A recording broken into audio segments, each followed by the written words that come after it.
Hey, what is up, guys? I am here to give you my RAW review. This was a great RAW.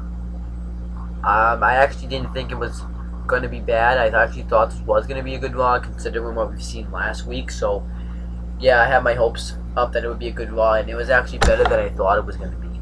But I'm going to read you the text, because I always get a text, but this time I actually got it during the show, which is weird. It says, tonight on Raw, Daniel Bryan takes on Randy Orton. Can Bryan finally prove he's not the weak link? Tune in tonight at 8/7 Central on USA Network. So that's all for that. So let's just get right into it. So this Raw was for June 24th, 2013, and we get JBL, Michael Cole, and Jerry the King Lawler in commentary as always. And then it tells you what's going to happen with Mark Henry, John Cena stuff, and Brock Lesnar, CM Punk, and Paul Heyman stuff. And then we get Daniel Bryan versus Randy Orton. That opens the show. The match doesn't really get started. Orton and Bryan just brawl around the ring, and then the referee stops it due to a double disqualification. So they continue to brawl, and the referees have to separate them after. I thought this was a great way to kick off the show. You know, they're doing a good job with Bryan, and they're doing a great job with Orton right now. So keep this going. Well, actually, I can't really say that, but so then Team Brick gets backstage. They're talking about how they have a good show lined up. Daniel Bryan comes up and says that he wants a rematch with Randy Orton. Says that he's not satisfied unless he has Randy Orton pinned down to the ring or tapping out. Oh, I forgot his promo. He said that in his promo, but he said that backstage too. And he talked about like the weak link stuff. So, and then Vicky Guerrero grants the match, and there's going to be a stipulation involved. But then Vince McMahon comes up and says that he doesn't like Daniel Bryan because he's too small and he's psychotic in the head. So he wants Vicky to see what the right thing to ask what the right thing to do is for canceling the match. And Daniel Bryan says that if he didn't get his match with Randy Orton, he said he would face Brad Maddox. So I actually, when Vicky Guerrero said you got it, I thought we were actually gonna get Daniel Bryan versus Brad Maddox, but I'm glad they didn't do that, because then that whole show would have just been terrible. So then we get Team World Scholars, which is Sheamus and we get Team World Scholars, which is Cody Rhodes and Damian Sandow versus Sheamus and Christian. Okay match. Christian goes for the Alabama Slam, but Christian reverses it and then he has the double clotheslines. Sheamus gets the hot tag on Sandow, and then he goes for the Celtic Cross on Damian Sandow, but he gets out of it. Cody Rhodes tags himself in, and then we get a little bit of miscommunication with Team World Scholars, and then because Cody Rhodes couldn't get in the win because Damian Sandow was still in the win, so then when Cody Rhodes finally gets in the win, Sheamus hits the roll kick for the win, and we find out that this Friday on SmackDown there's going to be a Celtic Street Fight, I think it's called. It's going to be Sheamus versus Damian Sandow, and Sheamus is probably going to win since it's a Celtic Street Fight. So yeah, and then what are you doing?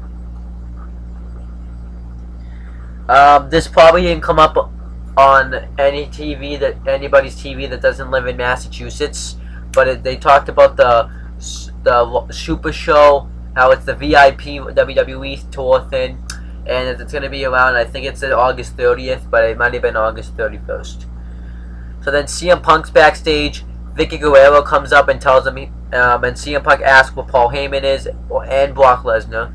She says that she hasn't seen him yet, but she's trying to tell Punk that he has a match tonight, but he does not listening. I think he was playing a game on his phone, and that's what it looked like to me. And Vicky Guerrero screams, "Excuse me!" But then CM Punk says, "How could you not know if Brock Lesnar were here? I got F5 last week, and I want one of them." So that was all that happened. I actually like what they're doing with CM Punk. There's way more later. We get Caitlyn with Layla versus Oksana. I wasn't gonna watch the match. I didn't watch the first few seconds of it, because Oksana is not a good wrestler. She's terrible. But then I heard Caitlyn's music played. I thought she won the match. But then it was actually AJ Lee dressed up as Caitlyn. And Oksana tries to take advantage of it by bowling to Caitlyn up. But Caitlyn kicks out and hits the spear on Oksana for the win. And then Oksana kind of plays the role where by mocking AJ Lee tries to play the role of mocking Caitlyn with what they did when Biggie Langston was their secret admirer, and they were both playing it, pretty much making fun of Caitlyn, and Caitlyn tries to go attack him, but Layla holds her back, so they're still continuing this feud. This is probably going to end up at Money in the Bank, Caitlyn versus AJ for the Divas Championship, with the stipulation involved. I don't see them doing a regular match. They're probably going to do like a no-holds-barred match or something. And then we get the Wyatt family video package. This was great. There was the one on SmackDown, but I still like to watch their video packages. They're awesome. Then it shows Mark Henry retiring. Not really, but you know, when he was pretending that he was retiring. And then we get Chris Jericho versus Alberto Del Rio, and during this it shows a "Don't try this at home" ad. This was a good match. This was better than the match on SmackDown. This was the second match they've ever had together. I think there's been two. The one on SmackDown and now. Del Rio kicked Jericho, and then he threw Jericho into the barricade. And then Del Rio kicked Jericho in the head. That caused Jericho to fall, so he tried to pin him off that, but he failed. Then Del Rio starts to dominate Jericho. He does a bunch of kicks. He does a lot of kicks, but then Jericho starts to come back, and then he hits the crossbody on him, doesn't get him. He goes for the walls of Jericho. Jericho gets out of it. He kicks Jericho in the head, and then he kicks out. And then Del Rio gets it the cross-arm breaker win on Chris Jericho, but he gets the ropes. And then he turns Jericho over to the walls of Jericho. Ricardo Rodriguez hits Chris Jericho with the bucket. And then Dolph Ziggler comes out and attacks Del Rio. Actually, I forgot to mention this, that we find out that at Money in the Bank it's going to be Dolph Ziggler versus Alberto Del Rio for the World Heavyweight Championship. But then Chris Jericho hits the code breaker on Ricardo Rodriguez. Dolph Ziggler and Chris Jericho have a face-off, and then Jericho goes to leave, but Ziggler hits the zigzag on him. So I'm not really sure if Ziggler is exactly a face, because when it showed like the pictures of them having the match, it still showed that Biggie Langston and AJ Lee was at ringside.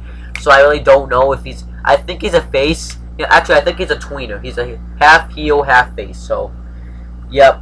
And I thought Chris Jericho was going to be involved in this match to make it a triple threat, so that way the feud could continue. But you're going to see what happens. This was terrible.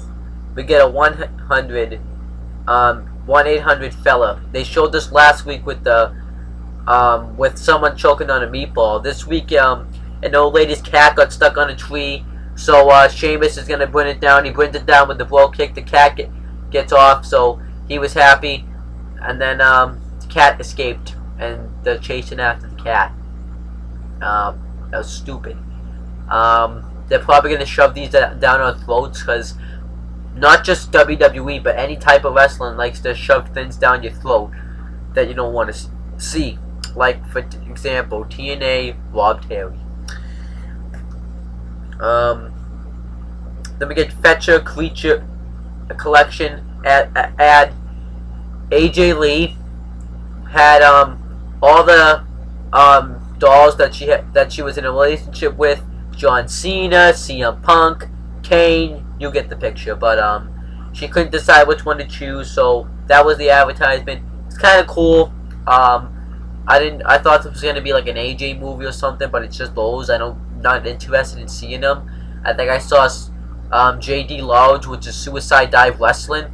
Have a picture of the Kane one, and he said that, and it kind of looked scary. Well, it didn't look scary, but he looked like he was a killer. So, yeah, that's what he said. And then we find out the cover of the WWE 2K14. Now, you know when they release the cover of a video game, it's time. Another WWE video game coming out. Now, for those of you guys that don't know, THQ went bankrupt, so now they're gonna have games that make the sports games, like the NBA basketball, the NHL hockey, the NFL football, MLB for baseball. I think that's what they do for it. But those, and probably tennis, soccer, swimming. I don't even know if they make swimming games, but those types of games. So I guess you know how like they have the backside of each game. There's gonna be a contest where you can have the backside of it be the game. And Vicky Guerrero talks about first. Oh, I forgot to mention something first. I forgot to mention Team Rookie backstage again. So so Vicky Guerrero was gonna cancel the match with Daniel Bryan, but then Triple H comes up and says that he doesn't want that to happen.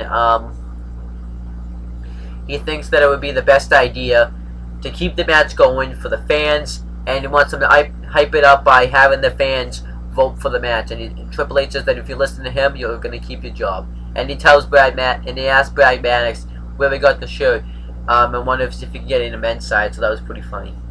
But anyways, the cover thing, yeah. So you have to enter a contest to create the cover, and if you win.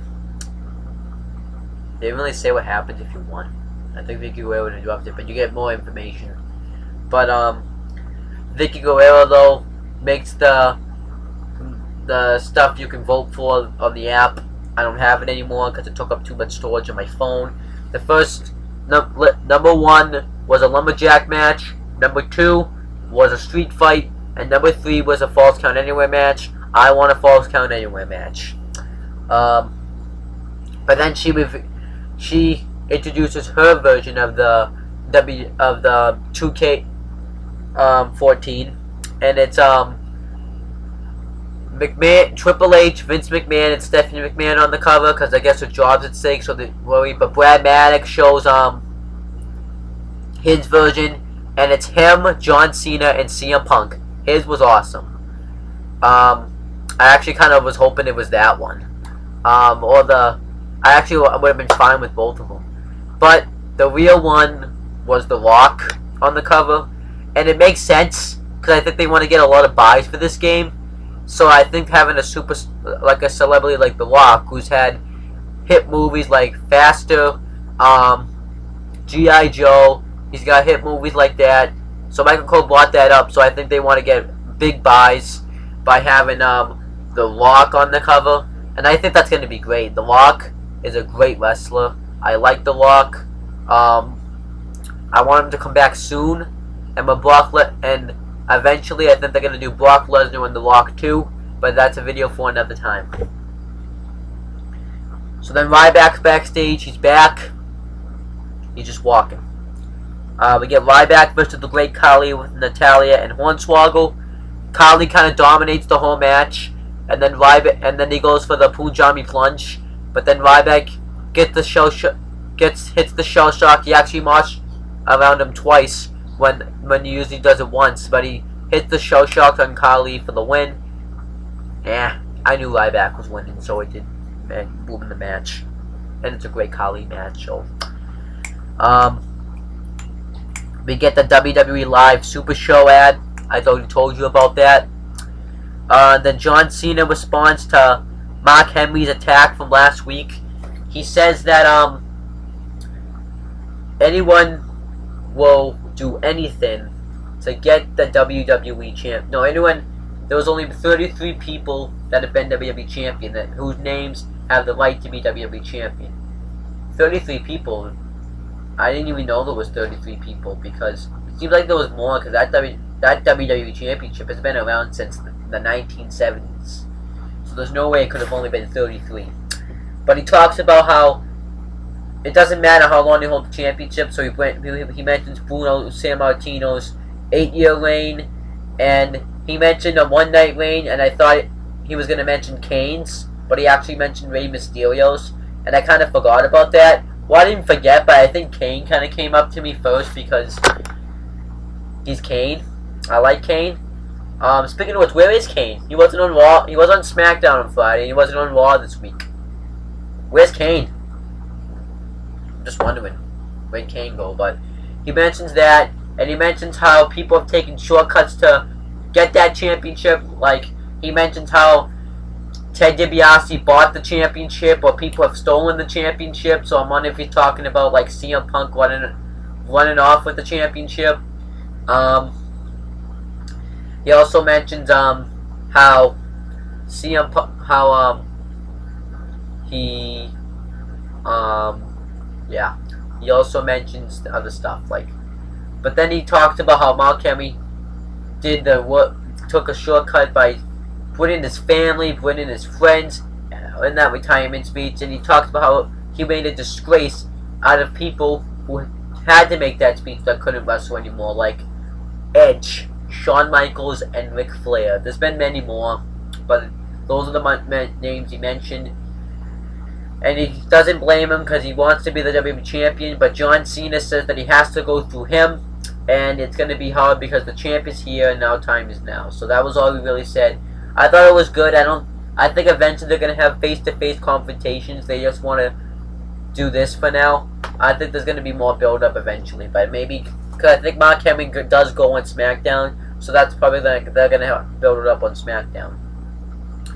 It shows another Rob Van Dam returns video package. And this time it's played as saw him when he left WWE, and I'm really enjoying this. I'm looking forward to Rob Van Dam coming back. I'm going to say it every time it comes up. Every time his name is mentioned, because I'm doing the past TNA Extravaganza pay-per-views. So he was in one of those pay-per-views. I mentioned it. I'm looking forward to him because I watched his match with Jerry Lynn. That was not a Rob Van Dam match. Rob Van Dam can do a good match. And I think now he's got Daniel Bryan. He's got Cody Rhodes, Dean Ambrose, Seth Rollins, Randy Orton. Fandango's okay. When he comes back from his concussion, of course. Chris Jericho, because he's different now. He's got that coat. He didn't have the code breaker when they faced off. CM Punk, Brock Lesnar's different now because he's a part-time wrestler. So he can feud with Triple H, he can feud with The Undertaker. I could see maybe Undertaker. I don't see him doing Undertaker because he only wrestles Mania, and I don't see him ever getting the shot at the streak, but we'll see what happens. But anyways, let's skip to the rest of Raw. So then we get Tons of Funk with Scotty Camel, and he's a guy that I think he was the guy that won one of those Olympic things that they did last week. If you watch Raw, that's what it was. Versus Drew McIntyre and Jinder Mahal with Heath Slater versus the Usos, and the winners become the #1 contenders to the WWE Tag Team titles. Pretty good match. I thought Tons of Funk were going to win because they had that guy out there, so they were going to have them win, but I'm glad they didn't do that. The Usos win when they hit when one of the Usos hits the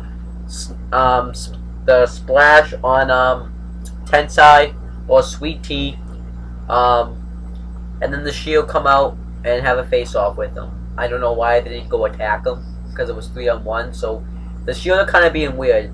SmackDown, they didn't come out through the crowd, and tonight they didn't go attack when they had the opportunity. So they're kind of acting weird with the Shield now that they've lost, but I think eventually they're gonna get back up there. I think tonight they didn't really have any big plans. Like, I was expecting the Shield to do a little bit more on Raw tonight than they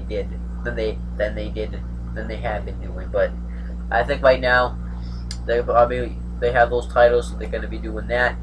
I don't know who Ambrose is facing. I don't think he has a U.S. title match, but Rollins and Reigns are gonna do good. I saw this coming because I watched. If you've seen my main event review, I've said they're building up the Usos to face Seth Rollins and Roman Reigns for the tag team championships, and that's exactly what happened.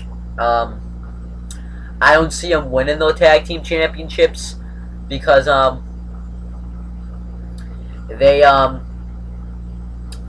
Shield, they're not.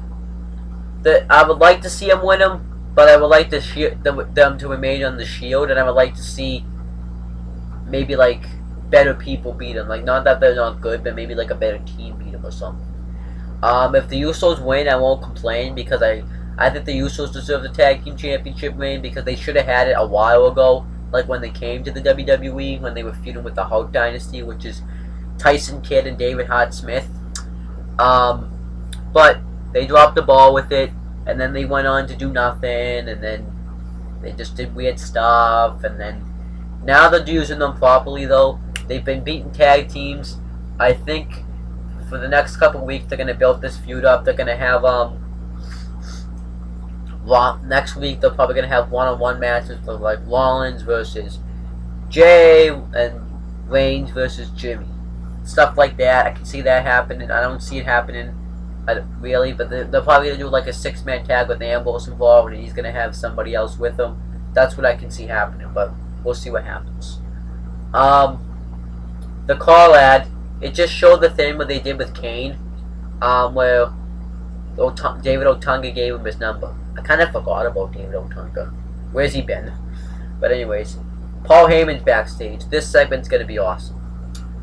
So his promo, he comes out and he's going to explain to CM Punk why he attacked Brock Lesnar. Well, whether or not he put Brock Lesnar up to attack in CM Punk. So CM Punk comes out and he says that he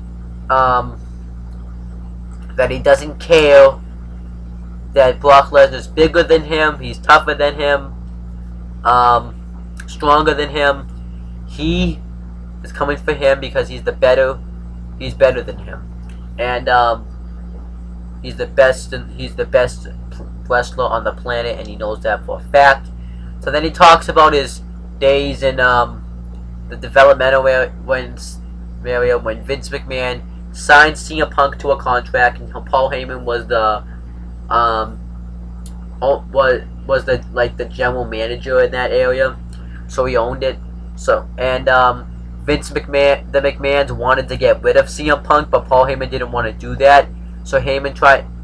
So that led Heyman to become the big Punk to become a big superstar, and then CM Punk talked about the new rebirth of ECW, and he says, and I'm glad he didn't continue because that kind of would have been dreadful. Well, it wouldn't have been dreadful, but it would have been too long. So then he mentions the fact that why Brock Lesnar would send Brock Lesnar to attack him. So then Heyman says that he didn't. And Punk wants him to tell the truth and swear on his kids that he didn't do it. And then Heyman says that he did not send Lesnar to attack him. Why would he do it to have him attack his best friend? Heyman says that he said that he wanted the he's Heyman's best friend. He could have had him fired, but he didn't want to do that. He wanted to show that he could main event WrestleMania, that he could hold the WWE Championship. He wanted to show that he could be the big-time superstar to the McMahons. And then Heyman says that he has a dream, and he says that he has a dream to walk down the aisle with CM Punk again to a WWE Championship match, or to his main event at WrestleMania. And then Heyman says that he also talks about the jealousy between Brock Lesnar and CM Punk, why they never teamed up, because they have a jealousy, so that's why. But he doesn't want to explain why Brock Lesnar's jealous. Okay, I don't know what happened then. And then he kind of stops, and Punk kind of pauses, and I actually thought Punk was going to go out on him, but he said that, I'm sorry, I doubted him. But I think eventually Heyman will turn on Punk and go with Lesnar, because Lesnar needs Heyman a lot more, but I think they're going to go this route. So then we get CM Punk versus Darren Young with Titus O'Neil. I missed most of the match because I was doing job stuff, because I forgot to bring my social security card and my job and my photo ID to my job, so I was kind of talking about that stuff. But I saw the end of it. CM Punk won the match with the Intercontinental device, and then Titus O'Neil tried to attack him after CM Punk brawled with him. Then the primetime players put the double team Punk. Curtis Axel comes out and saves Punk, and then Punk's kind of mad that Heyman did that. So yeah, that was that. Then we get a Rock Apocalypse ad again. It's that game that they had the Rock go backstage and fight wrestlers. I have it downloaded on my dad's fiance's iPhone. I kind of forgot about it because I just did. I was always losing. I wasn't losing, but I was punching a lot. But but yeah, they talk about the new updates and stuff. I guess they can punch people with cookies now. It's weird. Then we get Vicky Guerrero backstage. She's yelling at Brad Maddox to bring him his coffee. No, his coffee.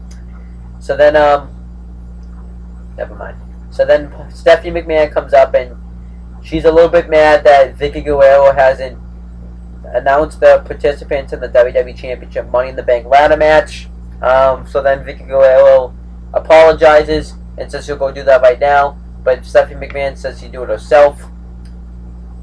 Then we get the WCW War Games ad. It's a DVD. Maybe I'll get it in the future. So then we find out the participants for the WWE Championship Money in the Bank ladder match. So the participants are CM Punk, Daniel Bryan, Christian, Randy Orton, Kane. Let me think. I know this. Let me write this down real quick.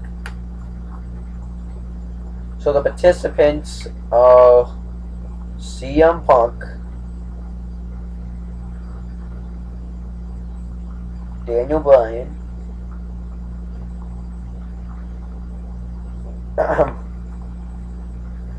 Randy Orton,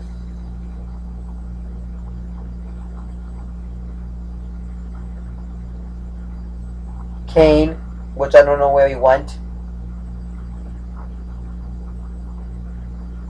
Christian, Sheamus, Rob Van Dam.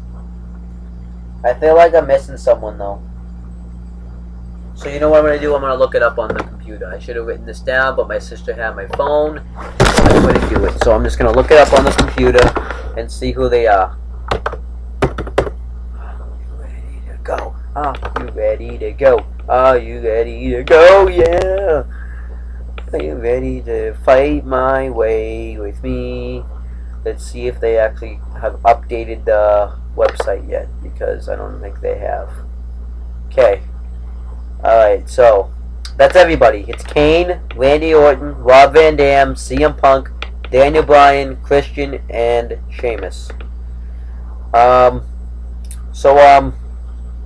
looks like an awesome Money in the Bank because you have Rob Van Dam and Christian in it, who could make a Money in the Bank look great in there. You got CM Punk and Daniel Bryan who could make it look good. The only person, Kane actually puts on good Money in the Bank. Orton and Sheamus, I think Sheamus could do good, but I'm going to say that Orton can do good because he can work a good match. And it's a ladder match too, so. Hold on. Where's my face? So then we get the now that I looked at it, and I expect the ones for the World Heavyweight Championship one to be made.